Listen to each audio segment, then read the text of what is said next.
आपके शोल्डर की प्रॉब्लम को ठीक करने के लिए क्या-क्या करते हैं? कैसे टेस्ट करते हैं? दोस्तों आज का मेरा ये वीडियो इसी टॉपिक पर है। तो दोस्तों शोल्डर जॉइंट एक कॉम्प्लेक्स जॉइंट होता है और वो मुख्यतः ग्लीनोह्यूमरल जॉइंट कहलाता है। ग्लीनो जो वर्ड है वो एक स्कैपुला बोन के हिस्से को ग्लेनो बोलते हैं, ग्लेनोइड कैविटी होती है और ह्यूमरस बोलते हैं जो लॉन्ग बोन होती है उससे अटैच होती है। तो ग्लीनोह्यूमरल जॉइंट है मेन जॉइंट, लेकिन इसके साथ साथ कुछ और जॉइंट्स होते हैं जो उसके साथ एक जॉइंट बनाते हैं, जैसे कि क्लैविकल और स्कैपुला के साथ बनता है और इसी तरह से क्लैविकल स्टर्नम के साथ एक जॉइंट बनाता है। इस तरह से स्कैपुला भी थोरासिक के साथ एक आर्टिफिशियल सा जॉइंट बनाता है, फॉल्स जॉइंट जिसको बोलते हैं, एक्चुअल जॉइंट नहीं होता है वो। इस तरह से जॉइंट्स होते हैं। सो दोस्तों जॉइंट्स के अलावा इन जॉइंट्स पे जो मूवमेंट्स हो रहे थे उनको करने के लिए स्पेसिफिक मसल्स होते हैं। कई बार वो अकेले और कई बार कुछ और मसल्स के साथ मिलकर के वो एक्शन को एक अंजाम तक पहुंचाते हैं। जैसे कि हाथ उठाना एक एक्शन है, इसको करने के लिए कौन सी मेनली रेस्पॉन्सिबल मसल है? डेल्टोइड, और डेल्टोइड के अलावा सुप्रास्पाइनेटस। इसी तरह से हम मांसपेशियों की बनावट, उसके किस तरह से उन्होंने जॉइंट को पास ऑन किया हुआ है, उसके अकॉर्डिंग हमको ये पता होता है कि इस मांसपेशी का एक्शन ये है और ये कौन कौन से एक्शन कर रहे हैं। अब हम जब भी कोई मरीज़ आता है तो हम थेरेपिस्ट या डॉक्टर्स या ऑर्थोपेडिशियन कैसे उसको चेक करते हैं एक्यूरेसी के साथ कि ये पता चल जाए कि प्रॉब्लम कहाँ पर है और फिर उसके अकॉर्डिंग आपको हम सलाह दे पाते हैं और उसका इलाज कर पाते हैं। तो दोस्तों आगे बढ़ने से पहले मैं आपको यही कहूँगा कि वीडियो को पूरा अंत तक देखिएगा ताकि आपको शोल्डर जॉइंट के जो मेन मूवमेंट्स हैं उनके बारे में ठीक से पता चल जाए और आप अपने डॉक्टर को फ़ोन पे, अगर कभी आप कोविड की वजह से ना जा सकें तो फ़ोन पे भी बता सकें, वीडियो पे बता सकें ये मूवमेंट्स जो है मेनली कंप्लेन अगर करनी है तो एक कंप्लेन आपने बता दी जो आपको मेन प्रॉब्लम हो रही है, लेकिन उसके साथ साथ स्पेसिफिकली उनसे अगर आप इस टर्म्स में जिसमें मैं बताने जा रहा हूँ, जिसमें मैं हम लोग देखते हैं, चेक करते हैं, उसमें भी अलग से बता सकते हैं कि इसमें प्रॉब्लम है। तो दोस्तों शुरू करते हैं। सबसे पहले आप इसको बोलते हैं एब्डक्शन, शोल्डर का एब्डक्शन। तो ये एब्डक्शन जो है ये एब्डक्शन विथ एलिवेशन, ठीक है, ये एब्डक्शन विथ एलिवेशन हो गया। ये सामने से उठा तो फ्लेक्शन हो गया, फ्लेक्शन एंड एलिवेशन हो गया। और इसी तरह से एक्सटेंशन, पीछे की तरफ हाथ जब जाता है स्ट्रेट, उसको एक्सटेंशन बोलते हैं। उसके बाद दो मूवमेंट होते हैं, वो होते हैं एक्सटर्नल रोटेशन और ये इंटरनल रोटेशन।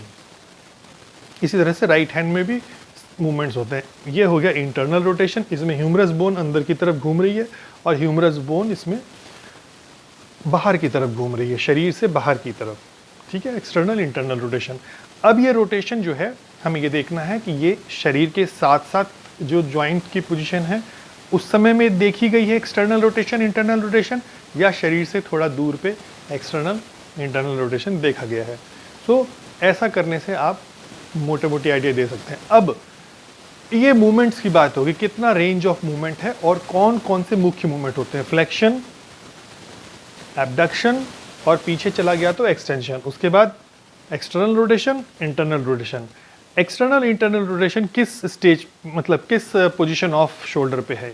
बॉडी के साथ लगा हुआ है या 30 डिग्री दूर या 60 डिग्री दूर या 90 डिग्री पर है?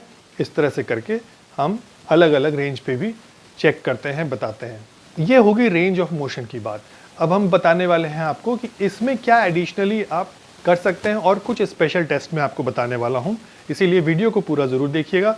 इसमें जब आप एक्सटर्नल रोटेशन करेंगे तो आपको रेजिस्टेंस देना है और रेजिस्टेंस दे के देखना है कि जब आप एक्सटर्नल रोटेशन ऑफ शोल्डर कर रहे हैं, रिस्ट नहीं शोल्डर, तो शोल्डर को जब कर रहे हैं तो ऐसा वाला मूवमेंट, आपको ऐसे वाला मूवमेंट करना है, इसको स्थिर रखना है, इसको नहीं हिलने देना और इसको ऐसे घुमाना है। ऐसा करते वक्त ये एक्सटर्नल रोटेशन जब आप कर रहे हैं तो आपको कोई रेजिस्टेंस मिले और फिर आपको देखना है कि पेन बढ़ता है यहाँ पर शोल्डर पे या किसी पॉइंट पे घटता है।